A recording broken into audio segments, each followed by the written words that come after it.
Eh bien, bonjour et bienvenue. Si vous n'avez pas eu le temps de vous mettre à jour sur les dernières nouvelles locales, ne vous en faites pas parce que TVME, comme à l'habitude, est là. Je m'appelle Eric Morrison et voici votre compte rendu de toutes les nouvelles pertinentes dans la région du Val-Saint-François, ainsi qu'Actonville, la Montérégie et le centre du Québec, tels que rapportés par les médias Le Val-Ouest et Radio Acton.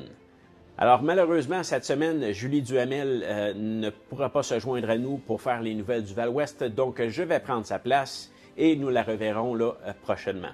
Donc allons de l'avant avec l'essentiel. Alors, pour les nouvelles du Val-Ouest, après l'Halloween, la Guignolée revient dans Valcourt et région pour soutenir les paniers de Noël coordonnés par le Centre d'action bénévole pour Valcourt, Canton de Valcourt, Lawrenceville, Marécourt, Racine et Sainte-Anne-de-la-Rochelle. Depuis 1967, les Chevaliers de Colomb, les Filles d'Isabelle et la Fondation J. Armand Bombardier y contribuent. Les denrées recueillies au IGA, au Cap-Vert, dans certaines entreprises, dépanneurs et lors de la Guignolée du 30 novembre, servent au panier et au dépannage alimentaire. Des élèves de l'Odyssée collecteront eux aussi du 7 au 11 décembre. Donc, pour plus d'informations, signalez le 450-532-2255, poste 6. Et le Comité culturel de Saint-Denis-de-Brompton présentera le 22 novembre prochain, dès 16h, la deuxième édition du festival Mi-Rural Contes et Paroles. L'événement aura lieu au sous-sol de l'église et mettra en vedette Julie Miller, Marianne V, Nathalie Bossé et Isabelle Gosselin. Ce rendez-vous explore les zones entre l'urbain et le rural à travers le conte, la poésie et le slam. Le buffet est inclus. Et le public pourra découvrir les œuvres du concours à Saint-Denis, tout près de la nature, avant le spectacle de Mon oncle bébé. Pour des billets, rendez-vous à culture au pluriel ddb.ca. La 8e édition de Performance PME, organisée par la Table de la main-d'œuvre du Val-Saint-François, a rassemblé une soixantaine d'entrepreneurs et gestionnaires au vignoble Les Vallons de Wadley à Overton le 22 octobre passé. Sous le thème « Maîtriser les outils numériques de demain », les conférences de Toby Desgreniers et Karen Clément ont offert des pistes concrètes pour intégrer l'intelligence artificielle en entreprise. L'événement, soutenu par le gouvernement du Québec, a aussi favorisé le réseautage et les échanges. Selon Marc Ducharme et Louis-Philippe Laplante, l'intérêt grandissant des entrepreneurs confirme l'importance d'un accompagnement vers la transformation numérique. Fondée en 1978 par Maurice Richard, la ferme écologique coopérative d'Overton incarne une agriculture durable et à échelle humaine. Son fils Olivier Hénaud Richard, diplômé en gestion agricole, assure aujourd'hui la production de foin, céréales, ail, bœuf et de lait de chèvre. Membre d'une CUMA, il privilégie des pratiques écologiques comme les cultures de couverture, le compostage du fumier et la biodynamie pour préserver les sols. Son père, lui, transforme encore le lait en fromage artisanaux de qualité. Leurs produits sont vendus au marché champêtre de Melbourne et à la boutique de la ferme. Ce portrait s'inscrit dans la campagne Fermement engagé. C'est au Musée de l'ingéniosité J. Armand Bombardier que s'est tenue l'Assemblée annuelle de la Chambre de commerce régionale de Windsor, marquée par la fusion à venir avec celle de Valcourt. L'objectif, créer une structure commune plus représentative du milieu des affaires régionales. La présidente Karine Serra a confirmé la formation d'un nouveau conseil d'administration de 10 membres et l'arrivée de Virginie Fortin comme coordonnatrice. Malgré les démarches administratives encore en cours, l'enthousiasme est palpable. Les entrepreneurs comme Kevin Bombardier et Marie-Chantal Houde saluent cette union qui soufflera un vent d'optimisme dans le Val-Saint-François.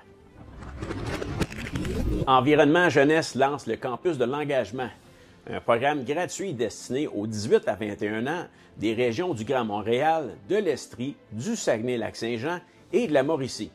D'une durée de 6 mois, de janvier à juin 2026, il vise à développer des compétences en communication, mobilisation et animation tout en réalisant des projets environnementaux concrets. Financé à hauteur de 250 000 par Action Climat Québec, le programme débute par un camp de formation à Montréal et Shawinigan avec une phase de terrain encadrée. Les jeunes pourront s'impliquer activement dans la transition socio-écologique. Les inscriptions sont ouvertes jusqu'au 5 décembre 2025. L'Union des producteurs agricoles prend acte du budget fédéral 2025-2026, où Ottawa réaffirme vouloir soutenir les secteurs stratégiques comme l'agriculture. Le président Martin Caron rappelle que ce secteur, essentiel à la sécurité alimentaire, génère 541 000 emplois et contribue 67 milliards de dollars au PIB canadien. Toutefois, les coupes de 15 % imposées au ministère, incluant l'Agriculture Canada, inquiètent l'UPA, notamment la fin des programmes Solutions agricoles pour le climat et Laboratoire vivant. L'organisation réclame un plan structuré pour la diversification des marchés et la protection des PME. Certaines mesures, par contre, comme la hausse d'agri-stabilité et d'agri-marketing, sont toutefois saluées. Et oui, c'est inévitable, la magie du temps des fêtes s'installe dans les cantons de l'Est, un peu comme la neige cette semaine, avec le retour des marchés gourmands de Noël, qui animeront la région de mi-novembre à la mi-décembre. Plus de 40 marchés mettront en valeur les produits et savoir-faire des producteurs et artisans estriens dans une ambiance chaleureuse et féerique. Le Conseil de l'industrie bioalimentaire de l'Estrie invite le public à consulter le calendrier complet des marchés sur créateursdessaveurs.com. Dégustation, musique, animation et oui, même la visite du Père Noël attendent les visiteurs. Une invitation à célébrer la richesse locale et l'esprit de Noël. La table de concertation pour les aînés du Val-Saint-François a dévoilé son calendrier bottin 2026, célébrant 14 citoyens et citoyennes pour leur implication exemplaire. Coordonné par Sonia Trépanier, le projet met en lumière des figures inspirantes comme Claude Lefebvre, conseiller municipal à Overton depuis 32 ans, et Sylvia Wheeler, bénévole de Windsor. Les portraits signés Laurent Frey illustrent un hommage collectif à ces bâtisseurs du milieu. Tiré à 4000 exemplaires, le calendrier est offert gratuitement dans les centres d'action bénévole et divers lieux publics du Val-Saint-François, soulignant la fierté et la vitalité des aînés de la région. Les élections municipales à Sainte-Claude ont pris une tournure inusitée lorsque le résultat du scrutin du district 6 a mené à une parfaite égalité entre Marcel Laberge et Cindy Michaud, chacun récoltant 36 votes. Après un recomptage confirmant l'égalité, la loi sur les élections municipales a exigé qu'un juge supervise un tirage au sort pour trancher. Devant la Cour du Québec, la directrice générale France Lavertu a procédé à ce tirage, déclarant Marcel Laberge vainqueur. Le taux de participation s'est établi à 32,14 %. Le nouveau conseil, présidé par le maire Jean Labrec, compte désormais 6 conseillers élus, dont Laberge pour le district 6. Située à Racine, la ferme Mélixie, dirigée par Michel, Jocelyne et leur fille Amélie Briand, allie tradition laitière et innovation durable. Sur 500 acres, leur troupeau mixte de vaches Jersey et Holstein produit un lait primé livré à la fromagerie Nouvelle-France. Engagée dans les programmes Ferme durable et Agri-Climat, l'entreprise réduit ses émissions de GES grâce à la longévité accrue des vaches, une meilleure ventilation et l'usage d'aliments recyclés enrichis d'enzymes. Leur pratique agricole privilégie le maïs sans insecticides, les cultures intercalaires et un épandage réfléchi, confirmant la ferme Mélixie comme un modèle d'agriculture responsable et avant-gardiste.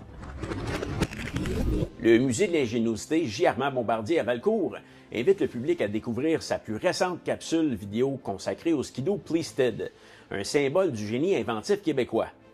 Véritable hommage à l'héritage de Joseph Armand Bombardier, le musée met en valeur l'évolution et l'innovation locale à travers ses expositions interactives, son Fab Lab et le légendaire garage de l'inventeur. Cette capsule s'inscrit dans la mission du musée, inspirer les visiteurs en célébrant la créativité, la technologie et l'esprit d'ingéniosité qui ont fait la renommée de Valcourt et du Québec industriel. Le Club Quad de la MRC du Val-Saint-François rappelle aux amateurs de quad l'importance de circuler uniquement dans les sentiers balisés. Chaque année, des bénévoles s'investissent pour entretenir le réseau, mais le respect des terres agricoles demeure un défi majeur. Les producteurs accordent des droits de passage précieux et un seul écart peut endommager gravement leur culture, notamment la luzerne et le blé d'automne, deux semences particulièrement fragiles. En restant dans les sentiers autorisés et en respectant les périodes d'ouverture, les quadistes contribuent à préserver ces ententes, la sécurité de tous et la pérennité de leur passion régionale. Et la collecte de résidus domestiques dangereux, tenue le 20 septembre à Richmond, a attiré environ 230 participants et permis de détourner 12,8 tonnes de matière à l'enfouissement. Huile usagée, peinture, piles, batteries et résidus organiques seront recyclés ou éliminés de façon sécuritaire. L'événement, appuyé par le Carrefour Jeunesse Emploi de Richmond, le Service des incendies et la MRC, s'inscrit dans un service offert depuis plus de 30 ans. L'écocentre régional du chemin Keenan restera ouvert jusqu'au 29 novembre 2025, avant la fermeture hivernale, et la population est invitée à bien entreposer ses matières identifiées, séparées et à l'abri du gel en attendant la réouverture au printemps 2026. La MRC du Val-Saint-François lance une vaste consultation publique afin d'élaborer un guide de cohabitation harmonieuse en milieu rural. Issu du plan de développement de la zone agricole 2024-2029, ce projet vise à favoriser le respect entre agriculteurs, résidents et nouveaux arrivants, tout en valorisant les métiers de l'agriculture. Un sondage en ligne ouvert jusqu'au 28 novembre 2025 permettra à la population de partager ses expériences et suggestions. Parallèlement, la MRC collabore avec des partenaires élus et experts pour enrichir la réflexion. Le guide, attendu à l'été 2026, servira d'outil concret pour renforcer la compréhension et la coexistence sur le territoire.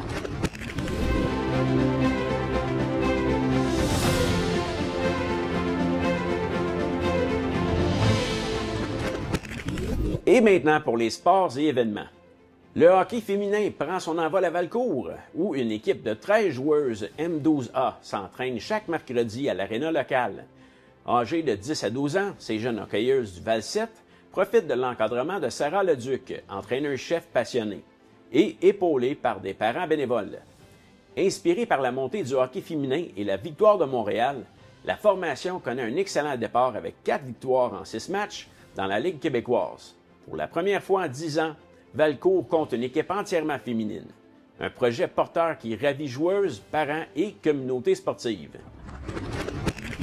Cette émission ne serait pas possible sans la précieuse collaboration de Cooptel. Cooptel vous offre une vaste gamme de forfaits pour la télévision, la téléphonie et l'Internet, convenant à tous les types d'utilisateurs et à tous les budgets. Le Val-Ouest, le premier média web indépendant, local et régional au service des citoyens de la MRC du Val-Saint-François. Et enfin, Radio Actine, une radio par et pour les gens d'ici qui contribue au rayonnement et à la vitalité de notre région en misant sur ses forces. Et maintenant pour les nouvelles de Radio Actine. Et pour d'autres résultats d'élections municipales à Sainte-Christine, le maire Jean-Marc Ménard conserve son siège, réélu sans opposition. Du côté de Roxton Falls, Pierre Larivière accède également à la mairie par acclamation. Les deux municipalités poursuivront ainsi leur travail sous une direction stable et expérimentée. Ces résultats traduisent la confiance des citoyens envers leurs dirigeants en place et annoncent une continuité dans la gestion municipale. Plusieurs sièges de conseillers ont aussi été comblés sans opposition, confirmant une élection calme et sans controverse dans ces deux localités du Val-Saint-François et de la région d'Acton. Une mère de Drummondville a découvert une aiguille insérée dans une barre de chocolat récoltée à l'Halloween après qu'une fillette en eût déjà pris une bouchée. La Sûreté du Québec a ouvert une enquête à la suite de la plainte. Un second incident similaire aurait été signalé dans le même secteur, mais aucune plainte officielle n'a encore été reçue. Les autorités rappellent aux parents de bien vérifier les friandises de leurs enfants avant consommation afin d'éviter tout risque. La MRC des Mascoutins adopte une nouvelle ligne directrice pour favoriser l'inclusion des nouveaux arrivants.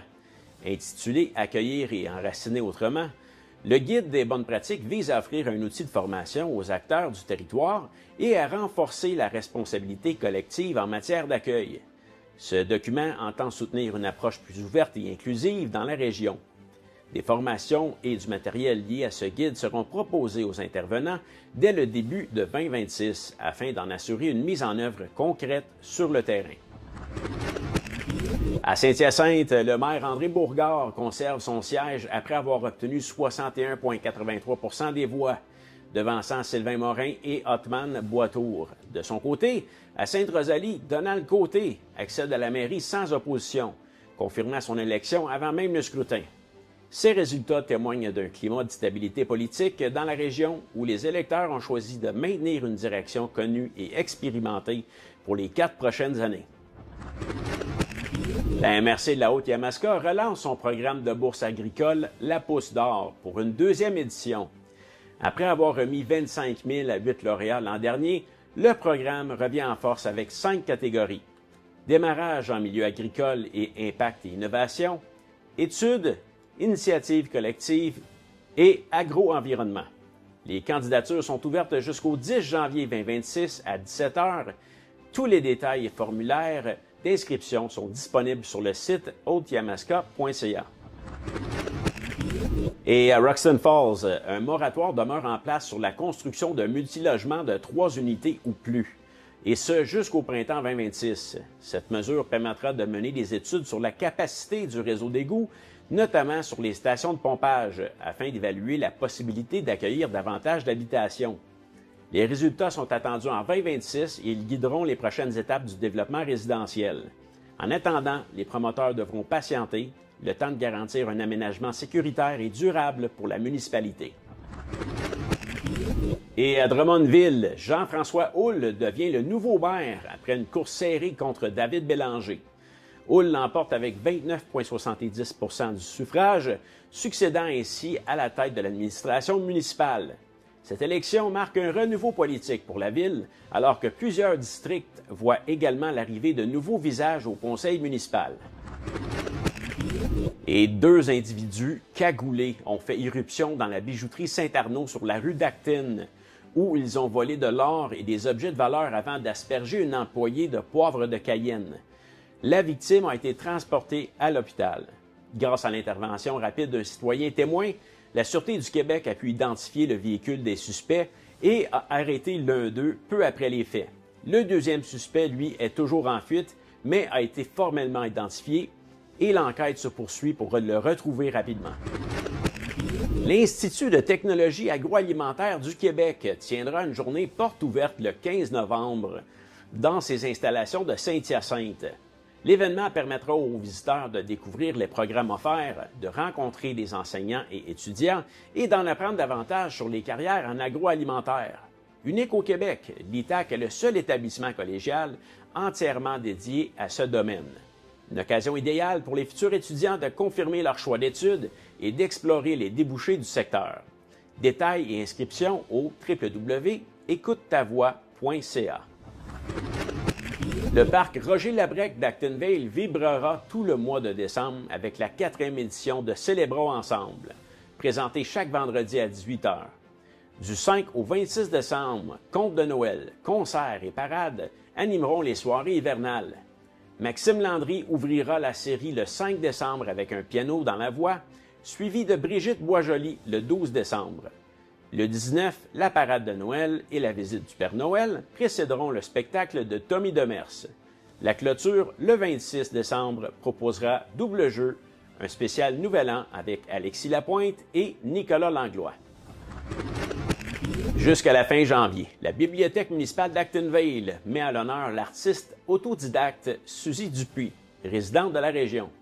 Son exposition, accessible durant les heures d'ouverture habituelles, invite le public à plonger dans un univers créatif, empreint de sensibilité et d'originalité. À travers ses œuvres, l'artiste partage sa démarche personnelle et son regard unique sur le monde, mêlant intuition, émotion et exploration artistique. Cette vitrine culturelle offre aux visiteurs une occasion privilégiée de découvrir le talent local et de soutenir la vitalité artistique de la communauté d'Actonville.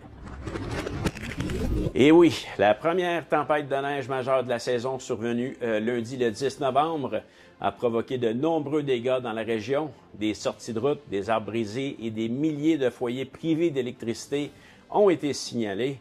La neige lourde et collante a surchargé les lignes et installations d'Hydro-Québec, causant plusieurs bris sur le réseau. Le ministère du Travail a confirmé dans un rapport d'enquête publié le 5 novembre 2025 que Beaulieu Canada a enfreint les codes du travail durant le lockout opposant l'entreprise à ses employés. L'enquête conclut que la direction a eu recours à des non-syndiqués et à des sous-traitants externes pour accomplir des tâches réservées aux travailleurs en lockout, en contravention avec l'article 109.1 interdisant le recours à des briseurs de grève. Le syndicat dénonce une atteinte au dialogue de bonne foi et a déposé une plainte officielle au tribunal administratif du travail, qui doit entendre le dossier dans les prochains jours. La MRC d'Acton a officialisé lors d'un point de presse tenu vendredi le 7 novembre la mise en œuvre de sa politique d'accueil des nouveaux migrants dans le cadre du projet « On accueille autrement, on accompagne ». Cette initiative vise à mieux encadrer l'intégration des nouveaux arrivants sur le territoire, reconnu comme un important pôle d'accueil au Québec. Élaborée à la suite d'une réflexion amorcée en 2017, cette politique s'appuie sur la participation de divers groupes issus des communautés migrantes locales. Le député de Johnson, André Lamontagne, était présent pour saluer cette démarche concertée axée sur l'inclusion et l'accompagnement humain.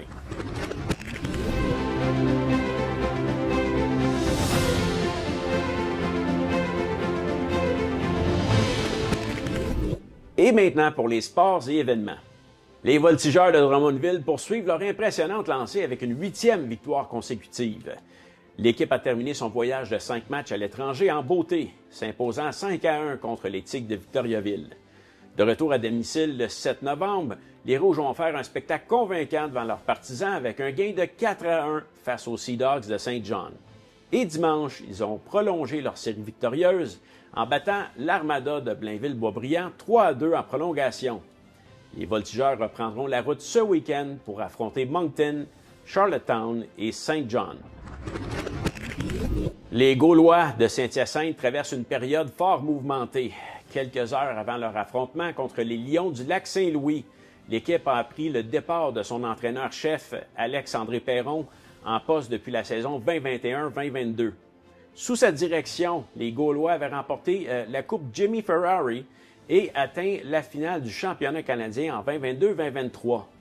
Son adjoint, William Lauzé, a été nommé entraîneur-chef, mais sa première soirée derrière le banc s'est soldée par une lourde défaite de 6-1 contre les Lions. Les Gaulois tenteront de rebondir vendredi le 7 novembre à Magog contre les Cantonniers. Et voilà, c'est tout pour cette semaine. Donc, pour plus d'informations sur toutes ces nouvelles et plus encore, rendez-vous sur les sites respectifs du Val-Ouest au www.val-ouest.com et de Radio Acton au www.radio-acton.com. Merci d'avoir été avec nous pour cette édition et soyez des nôtres la semaine prochaine pour une autre émission de L'Essentiel.